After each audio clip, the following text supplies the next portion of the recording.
Greetings and hello, everybody. This is Don Taylor with PLP Pathways, and this is our 9th webinar of the year. This afternoon, we're going to be talking about how students, teachers, and teams are ending the year and transitioning to their next life and learning stage. When we talk about the personal learning framework, we're looking at the transformation phase and how we're bringing it all together and making sure that families and students are experiencing opportunities in an equitable and fair way as we kind of reach the end of our 2018-2019 campaign. PLP Pathways is supported by the Middle Grades Collaborative and the Tarrant Institute for Innovative Education. You can watch live now, or you can visit our YouTube channel to see more of the work that we've been doing around personalized learning in the state of Vermont. Our collaborators and contributors will introduce themselves, and then we'll start the discussion. Hi, I'm Meg O'Donnell. I teach on the Alpha team at Shelburne Community School. Hi, I'm Lindsay Wallman. I am Program Director at Up for Learning. Hi, I'm Kevin Pioli-Hunt. I teach on Swift House at Wilson Central School. And for us at PLP Pathways, this is kind of an exciting time of the year.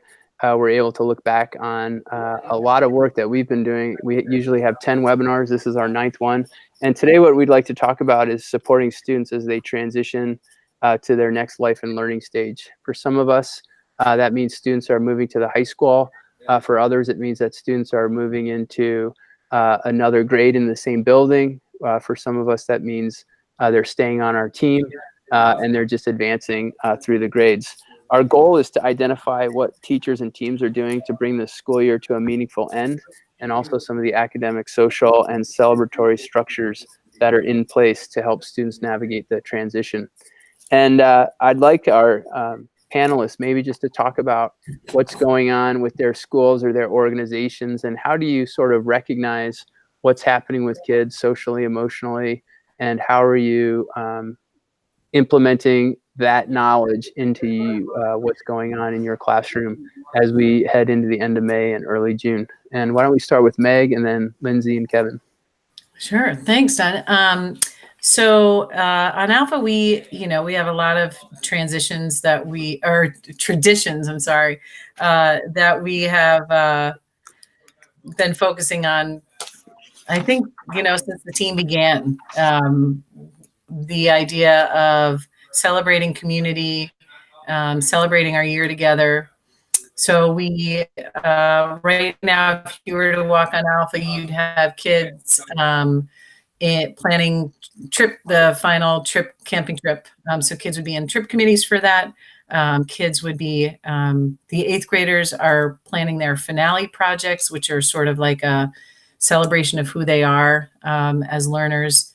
And these events happen, the finale night for 8th graders, they rehearse celebrating these projects, sharing these projects with the team of the 6th and 7th graders as a rehearsal. And then there's a night where they present these projects and who they are, how do they demonstrate these characteristics throughout their life.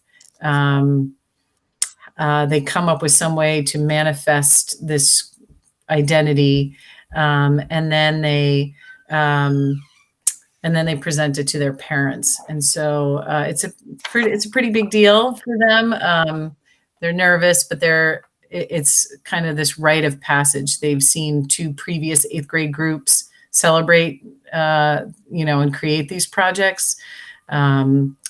So they've got that going on, as well as the camping trip, which is a big deal. We go away for 3 days and 2 nights, and it's all student run. So kids are planning meals and planning activities and creating a quilt and selling raffle tickets and fundraising, doing PR, getting the tent groups and cabin groups together. So there's a lot of activity around that. And we're also in our economics and ecology theme. So our kids are trying to come up with ways to improve our systems at our school related to reducing, reusing, and recycling, and SPECs. Yeah, So right. There's just one lens of the chaos in May. That is May. I can go next.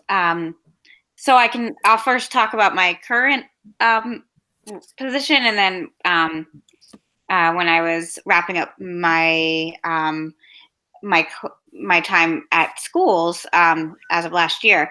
So currently with Up for Learning, we're wrapping up a lot of our programming with schools across Vermont. And today I just actually came right from wrapping up a full year of working with, this was a cohort of 7 schools comprised of youth and adult teams from middle schools and high schools around the state. And they were looking at youth and adult partnership with restorative practices. And we had our final retreat today, and it was really great to wrap up. We had 5 retreats throughout the year, and this was our 5th. And it's been really powerful to be able to create this community of learners together. And one of the ways that we wrapped up today was some self-love. We often give a lot of appreciations to others. We did that too. We did some appreciation to members of their team, but then we did a letter to self, and thinking about just some of the major takeaways from this year and learning and growth, and some things that they really want to remember about themselves and what's really important to them. And I will send that to them the week before school starts in August. And so they wrote letters to themselves, the youth and adults. And I think that's a really great piece. Just like as you're wrapping up, what I want to remind myself about, like, who I am. And then like looking back, even like 3 months later, like, oh my gosh, that's what I was thinking at the end of 7th grade or 9th grade or whatever it is. Or as an adult, this is what I was thinking at the end of that year. So that's kind of how a lot of my programs are wrapping right now as the school year is wrapping. But then for me, as Meg was reflecting on all of her end of the year traditions, when I was working with my learners with the Edge Academy, we had a lot of pieces that kept us really motivated and excited in those last couple months of school. So we had in the early part of May, we would always take our kids, similar to Meg, but we went to Holbert Outdoor Center every year in Fairleigh, Vermont for 3 days, 2 nights. And even though we were multi-age, and it was like, and sometimes folks think about like, oh, that's the kind of trip I would want to take in the beginning of the school year to build a team. But this was like the culminating thing. We like live for this trip every year to be together as a, kind of family unit and celebrate one another in a different way, and get out of the school setting and be outside and just be in a different space with one another. So we would always do that. We also always had an annual bike ride, and we at the time we had some folks that were doing some had a bike shop within the school at different points, and they would repair bikes for kids that maybe didn't have access. And if for those that didn't want to ride or didn't know how to ride, they would do a walk. But we'd all end up at a park and have a picnic where we celebrated our 8th graders who were leaving our team and moving on to the high school. And then finally, the big piece was our project fair, these year-long projects that our kids were working on.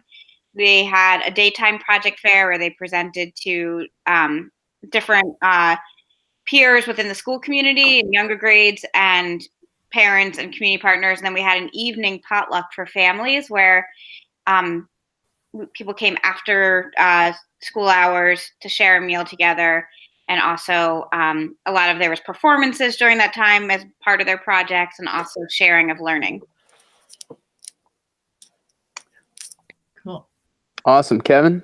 Yeah, so I have, similar to both Meg and Lindsay, Swift House, we have some traditions that we value and take on every year, kind of going in order from what we're doing. The first week of June, we're taking about 65 kids to DC for the week. And that's all part of, they've been working on independent projects, and they study something that's related to a DC topic. And our 8th graders who have been doing an 8th grade challenge have to interview somebody that's a professional in their field that they've been researching, and they get to have a formal interview while they're down there. The students who stay here, which are called home teams, so it's an option for kids to go or not. They also go on many field trips locally, and again have that experience of just getting out in the field and our eighth graders that stay on home team also get that interview experience. And that builds up to kind of our next piece where we wrap up academically. Our last week of school, we have our eighth graders have to do a 10-minute formal presentation to community panelists. So we have our 4 classrooms set up with about 4 to 6 community panelists in there, and our eighth graders give their presentation and get feedback. And we have a big luncheon with the panelists and the eighth graders to wrap up.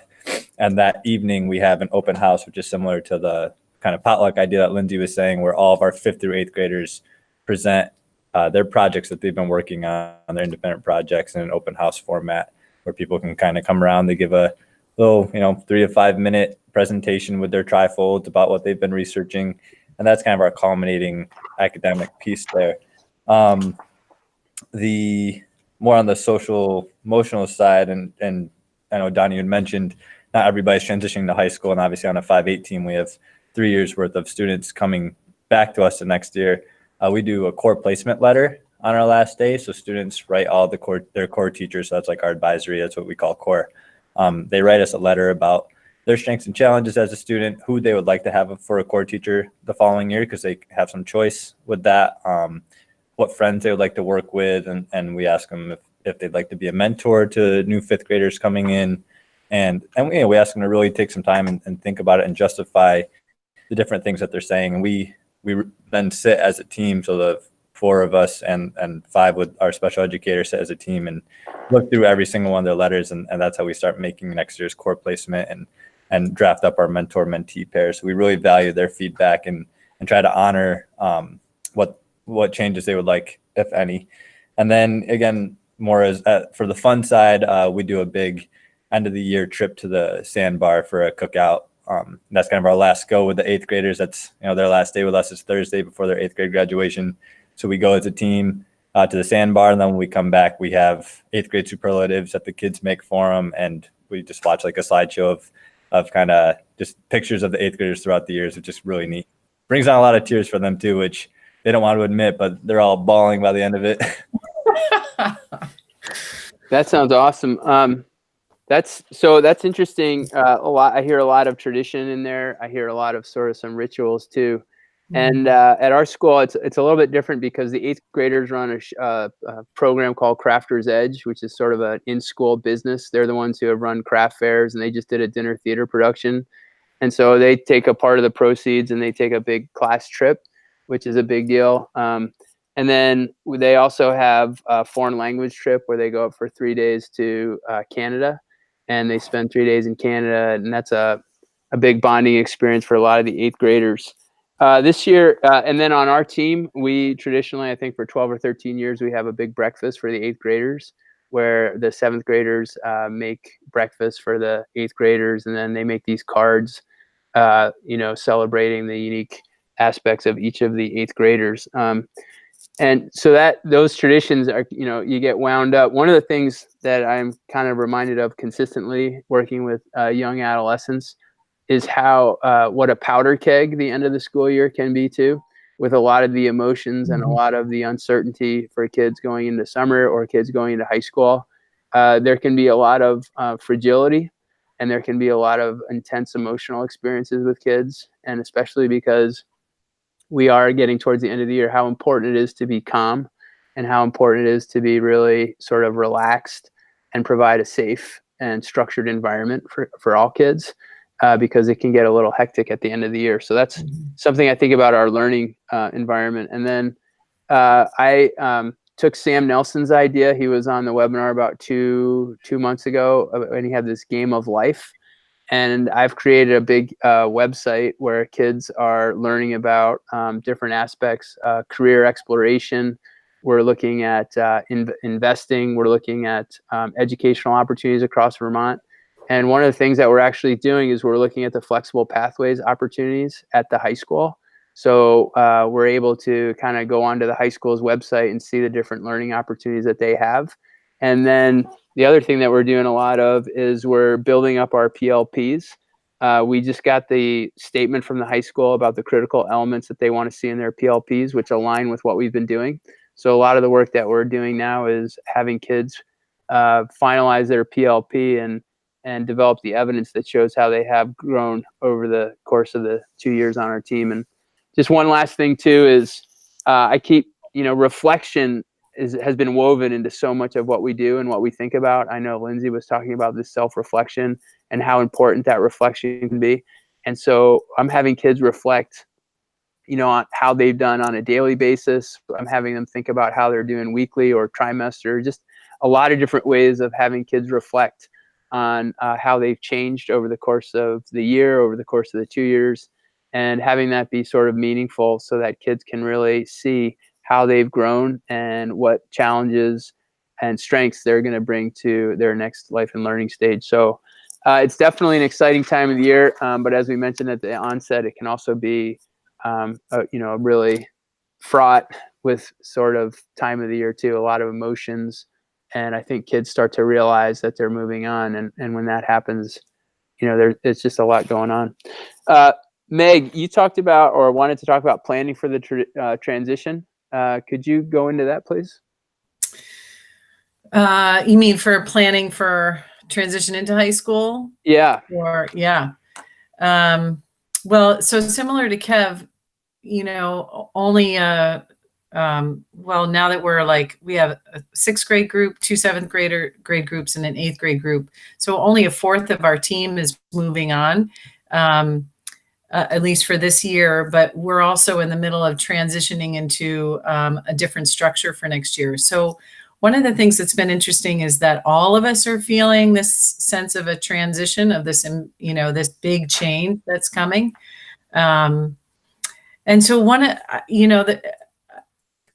I guess just thinking out loud, one of the things that I'm mindful of is as much as we're anticipating this impending, this change, I feel like it's also really important to just keep the norms that you have going on your daily basis, keep the expectations the same. Yep, we're in our writer's notebook right now. Yeah, we're going to write for, 7 minutes. Yes, you still are accountable to these targets. Not that it's about losing sight of the social and emotional and the celebration of things, but that we also need to hold school. I don't know how to say it, but just to hold school as as we have a purpose here. We have work to do. We have jobs that we need to do. We're accountable to each other if we have a group project or we have personal, we have our personal goals. We have our PLPs, even if they're in different stages of completion. We still have academic goals that we're working on. So I guess in terms of that academic component, trying to maintain some sense of normalcy. And then also have, a lot of times we'll just have a writer's notebook prompt about something about, transitioning to the next steps. What is something that you're looking forward to? What is it? A big part of the 8th grade finale project is, not just what are your characteristics, but where did you get them from? Did it come from a person? Did it come from an experience? Because those are the things that are going to inform your next steps up at high school. That's going to inform your future. So, you didn't become a generous person just by happenstance. You demonstrate that on a regular basis, or those are the foundations for what's next for you. So reinforcing, I think, for kids that, they're ready for the next steps. They're ready to move on. They have the capacity for those transitions. I know there's some formal things that happen for CVU, for us, for kids that go to CVU, obviously CVU that started in January. They come over and they talk to the kids, and kids already know what house they're going into. So if you're going to CVU, you have a sense of okay, I'm going to be in this house, and I know other Alpha kids or other kids in my neighborhood that have gone through there. If you're going to Rice or a different high school, that might feel a little bit more, they might feel a little bit more angst about that, but trying to connect those experiences so that they feel a little bit more like it's it's not just imaginary, but it's real. CVU has a summer camp for any ninth grade student going into ninth grade, so that they can come to CVU and have an experience. I don't have all the details about what they do for that camp, but I feel like the high school and the sending schools try to do a lot of communication around, what do we need to know about these kids to make this transition as smooth and as easy for them as possible.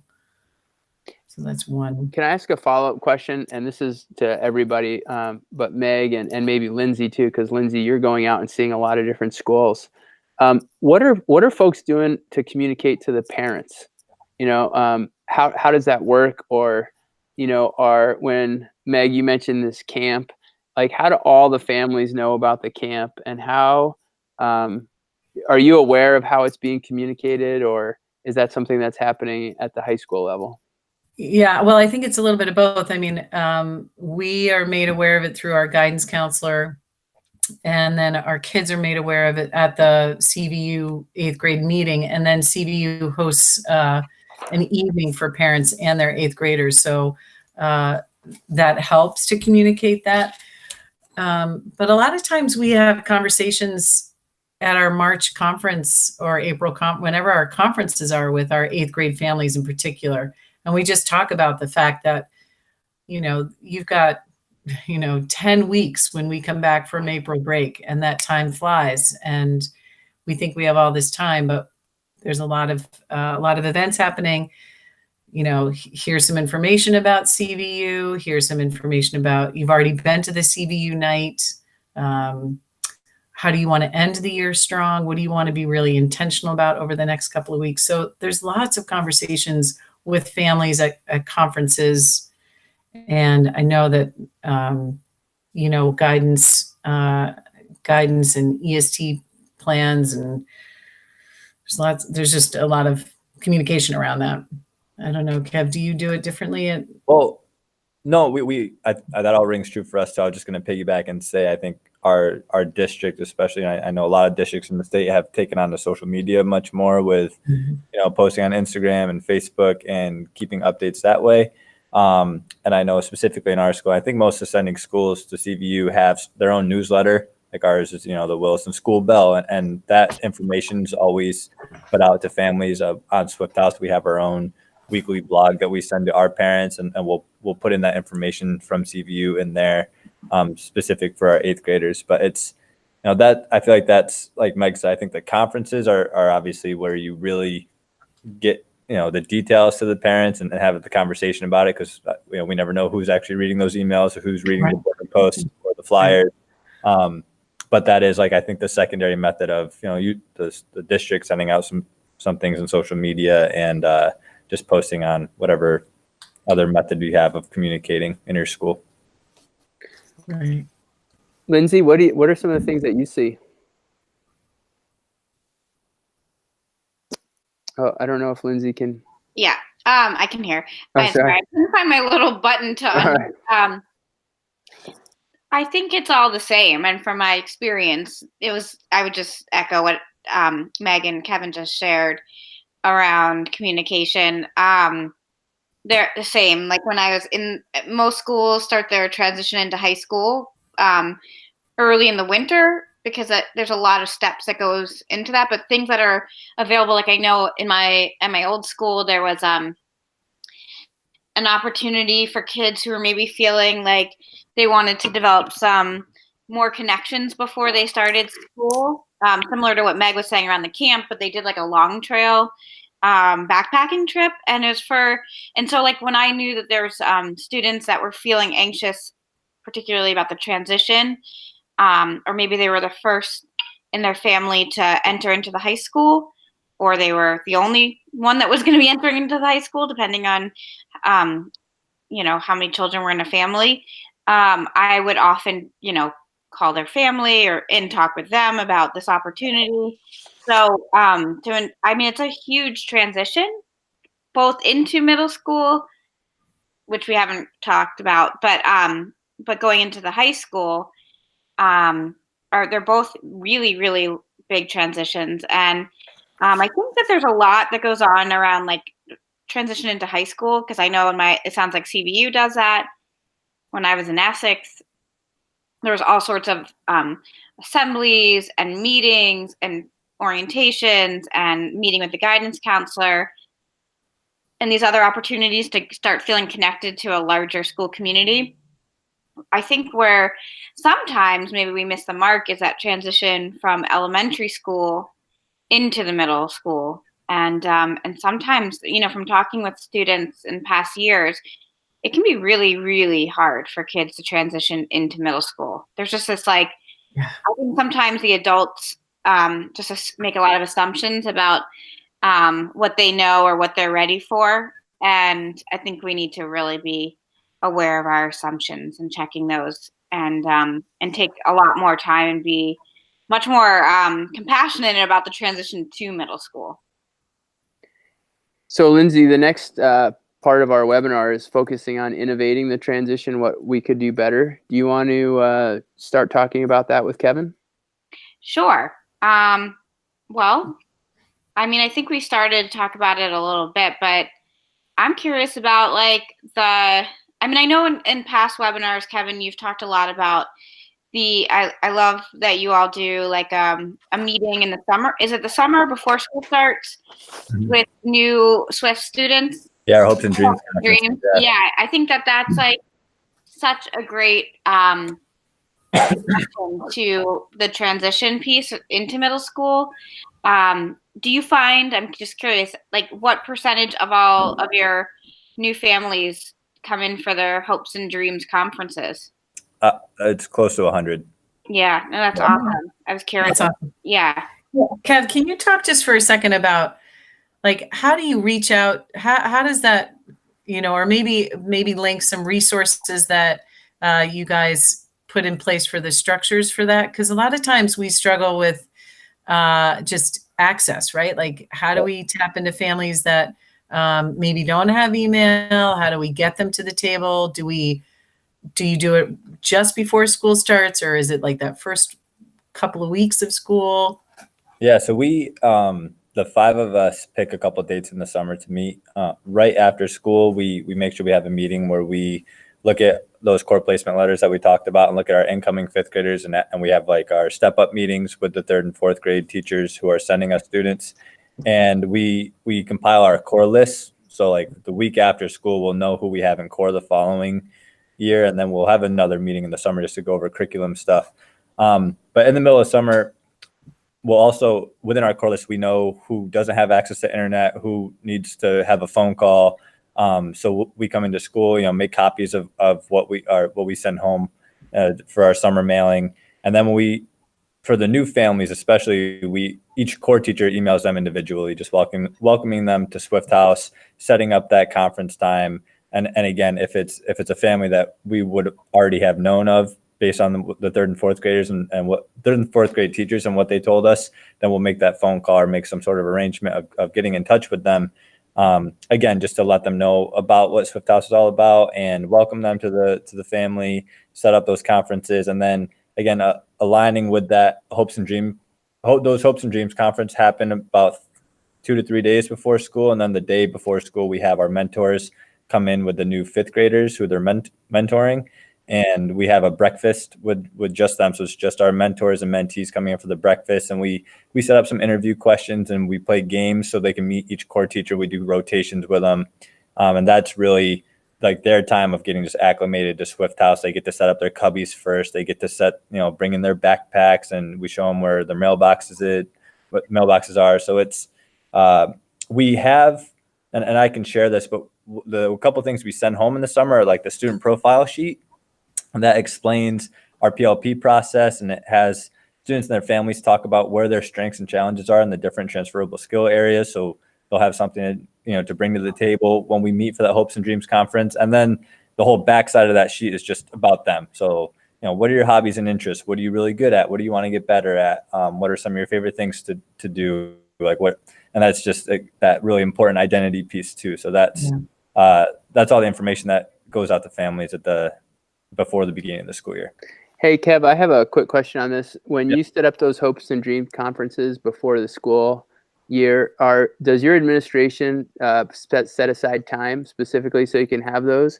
Are you having those like after your professional development days and what have you? You know, Don, I'm going to sound really naive here because I'm honestly not. I don't want to say no because I feel like there is time set aside for hopes and dreams conferences, but I'm so used to on Swift, we do all of our conferences outside of that allotted conference day. Right. Because our conferences typically take 40 to 45 minutes per student. We each have about 25 of them. So I think we're so used to just setting up like 3 or 4 days before even that conference day would be. But I'm pretty sure we do. Our district, our administration does set up a hopes and dreams time the day before the first day of school. So basically, if I'm hearing you correctly, just if I was going to implement something like this, I would say, okay, here's our first 3 days of professional development. After at 3 o'clock to whatever 6 o'clock, I'm going to try and bring in my incoming 7th graders and have those hopes and dreams conferences. Exactly. Yeah. So we just work within those in-service schedules. Yep. Okay. Yep. And Kev, are you the? I'm so sorry, Linz. I was just really quick. Kev? Are you the only team that does that, or do all the? I think every team has their own version of it. I think again, I don't want to say something that's incorrect, but I know other teams definitely meet ahead of time. I'm not sure if other teams do like the mentor-mentee breakfast or have mentors and mentees like we have on Swift House. I think that's definitely something we bring to the table that is unique. But I do think there is some sort of hopes and dreams conference piece, whether it's just like a quick, like we just have, this 3-hour chunk and we just kind of get our families in during that time, or if it's more of these, like what we have our formal, like our first real kind of PLP conference is what it feels like. That's a little longer. So again, I don't want to say something that's incorrect to what other teams are doing, but I do know that other teams in Williston definitely do their own version of this. Right. Yeah. And I think that just like highlights the importance of team autonomy. Mm-hmm. That you don't necessarily need to know what other teams are doing. Swift has their own thing and each team has their own autonomy. But I was just curious, Kevin, have you ever gone to like done a home conference for maybe families that can't make it in?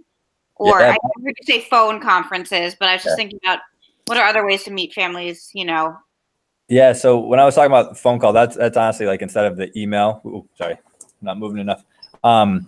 We might just call home just so they know, like, this is who your core teacher is going to be, and this is what Swift is all about.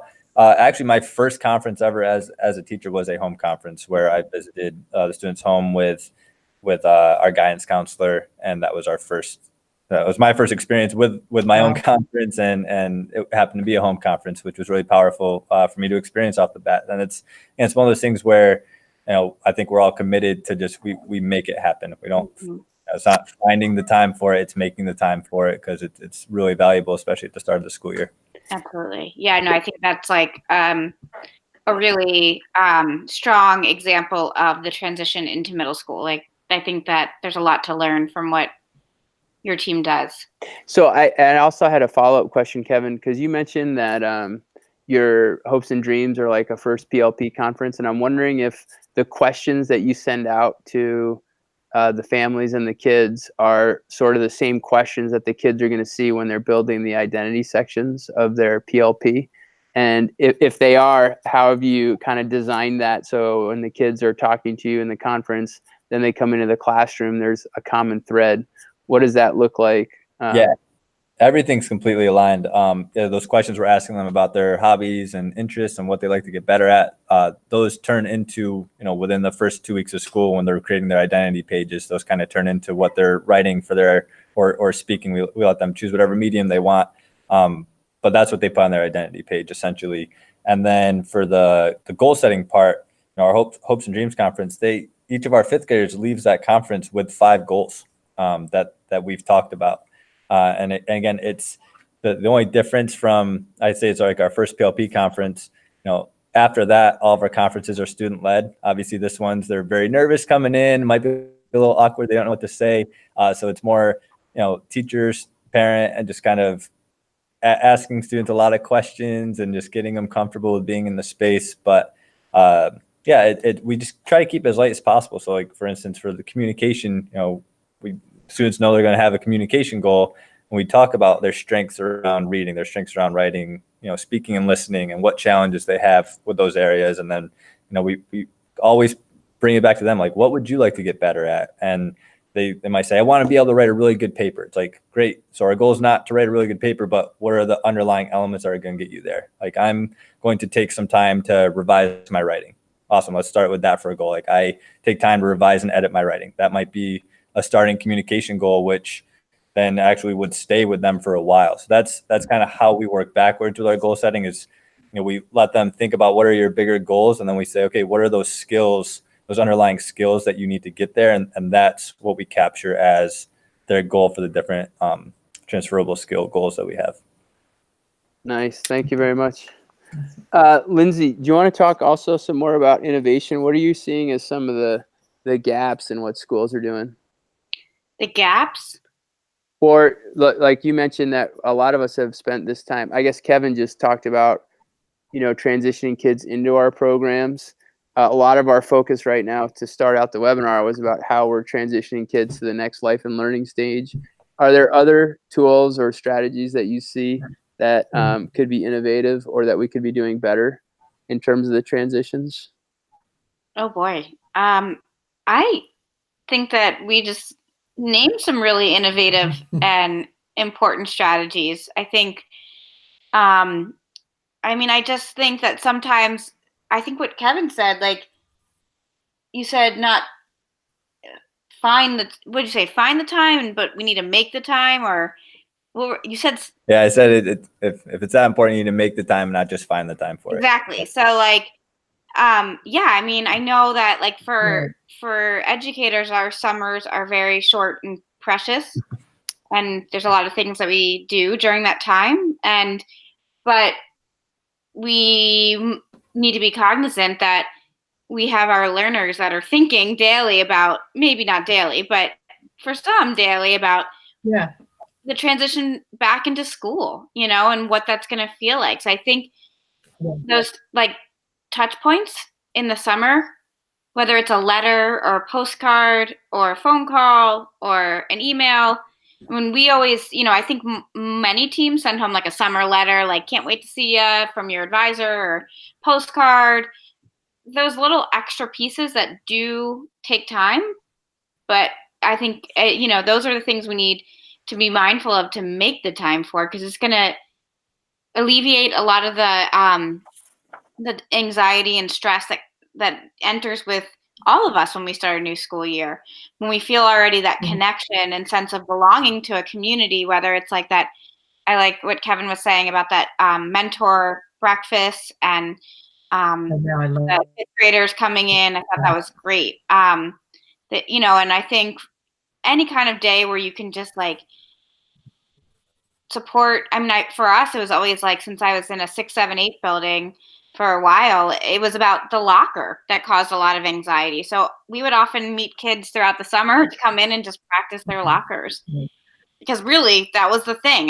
We should just have cubbies. I like just going back to the cubby idea. But, that was like the cause of a lot of anxiety, was around, am I going to be able to open up a locker? So come on in and let's work on that a couple times this summer. Right. Yeah, I think that we had talked about this before. I was just going to say, Linda. Go ahead, Meg. Super quick. I was just going to say that for many kids, getting that personal handwritten note from a kid is the only mail that they get, and that because mail is sort of this lost art, the art of handwritten note, I think speaks volumes about, hey, I'm taking the time to reach out to you during the summer to just let you know, hey, I just finished this great book, or if you know the kid, just making that personal connection, it goes a long way. Yeah, and I just wanted to reference a conversation that Lindsay and Maura, and I think maybe all of us had last year, where we talked about how schools bring kids in from the summer and they drop them into these rigid schedules, and how jarring that can be for students, and why we're not having more soft openings. Like Kevin talked, or somebody mentioned these camps, like why we're not bringing kids in more like a summer camp where they get to go around and have maybe a condensed schedule and get to go to their lockers and get to sort of do the fun stuff and have that, instead of dropping them into this, okay, you're in language arts for this period or here for that period, why we're not kind of creating a camp atmosphere where they can come out of the summer and into the school year in a more balanced and healthy way, especially when you think about things like sleeping and eating. And, kids are going to be, their clock is going to be completely different. And so what are we doing at the beginning of the year to make them feel like it's a slow adjustment and not so sudden? And I really liked what Kevin was talking about, the alignment piece. And I mean, I'm sure this is, a lot of us do this already, but making sure, asking the questions in your summer letter that are going to help spur the thoughts that'll take place when you do get those kids in the classroom. I think that's really important. And just go ahead. Sorry. I was going to add to that piece around the start is like, I've been thinking a lot about that piece. I think I shared this before about this like idea, this like the slow foods movement, but the slow schools movement. Mm-hmm. Like we need to slow it down and be really mindful about our pace, just in general, because we like are at a frenetic pace in schools. And for what reason, I'm not sure. It's not it's not helping anybody, adults or young people. But like if you, just like you said, Don, like we start, like the slow foods movement was all about like really connecting to where your food's coming from, cooking and taking time to eat food and enjoy it with people, and that sense of connection. Like I feel like that could be a metaphor for the way that we need to think about our pace in schools in general, but then especially around the transition back, around that. I think we expect of all of us, adults and young people, that we're just going to like quickly readjust. Like you're on like, it's like jet lag. Like it's just going to take like 2 days, then you'll get used to it. It's like, no, it's like actually takes a lot longer, and the pace is really frenetic. And we have such a short summer, and school starts in our summertime. And why are we not outside? Like harvesting from the garden, Right? Going outside and just like learning outside. It's like pretty soon it's gonna be freezing and snowing. Let's do some stuff. Let's harvest it. Yeah. We used to, so on Alpha, we would take the 8th graders in the first like 2 or 3 days of school out to an 8th grade leadership retreat, where we would just sort of pump them up about being in 8th grade and what are their hopes and dreams as a collective class around, what do they want to know at the end of the year? What do they want to see themselves when they graduate in May or in June? And how are you going to be intentional about your year? So we go to Oak Ledge and do a lot of team building stuff with them, but then they would set up an orientation for the 6th and 7th graders around, what is Alpha? What's the team? What are some terms that you need to know? What does it mean to be part of a community? And we go to Shelburne Beach and set up activities and games for them to do that. And that was always sort of the first 3 weeks, within the first 3 weeks of school. And it just like set the pace, and this idea of like, we're in this together. And, down at the start, we had talked a little bit about, so how do we help teachers transition? I think just going through it right now, like how do we intentionally help teachers to come together to establish what their norms or what kind of environment that they want to be teaching in, to help them model that for their students. What do we want to do for that? So I'm just super conscious of like that teacher, like as teachers, we're also transitioning, or some of us do it every year. We get a new group of kids every year and start green again. Some of us have the benefit of multiple years or multi-age. So that, there's just another lens to think about. Yeah, I think too, Lindsay said something about this jarring start to the year. And what I think about is when a kid comes into a school, and maybe a kid who's not that comfortable or doesn't, enjoy school that much. And if they have a jarring experience or something happens that is, socially and emotionally difficult, how that can really influence their whole school year. Right. And what are the benefits of, making sure that we're starting the school year in a kind of easy, not relaxed, but like a supportive way, and transitioning the kids back into the school so that physically, mentally, and socially they can feel good about the start of the school year. And I think that's something that's important that we should consider. And I also like this idea of pace, because I think what I'm teaching kind of a new unit right now, and I think the tendency is to throw as much in there as possible. But I think that pacing, slowing down a little bit and thinking about how we don't have to cover so much ground, but just cover it well, and making sure that we're taking the students' voices into account as much as possible. I just think those are really powerful ideas, especially as we're ending the year and then thinking about beginning the school year as well. I also just want to add that because we obviously, the users of the system are our students, but also the adults. And I think Meg, you started mentioning that piece as well. Like, how many educators go back to their first day of school / in-service, and you're just like hit in the face with like 15 new initiatives, looking over all your papers. Like, what about if you started off with a retreat, or, like sharing a meal, and I know many schools do that where they, try to ease in and create community, but I mean, we think about that with our young people. Why are we not modeling that as adults and in our building? These are all great points, people. And as usual, the longer we discuss them, the more great information comes out. It's about 4:15, and we're sort of wrapping it up. And I guess I'd just like to talk about if anybody has specific professional development opportunities that they want to highlight, maybe even in June or in the summer, things that they're looking forward to. One of the things that I'm looking forward to, obviously, is the Middle Grades Institute, which is happening June 24th, I think, to June 29th. And actually the 24th through the 28th, that's going to be at Champlain College. Looking forward to that. Also, I just want to mention the Vermont NEA is hosting a conference on Monday the 20th about safe schools, which is also interesting. And I don't know if anybody went to the Paul Gorski had a presentation yesterday. But we'll go Meg, Lindsay, and Kevin. What are some of the things that you're looking forward to, or activities or professional development that you think is important? Yeah.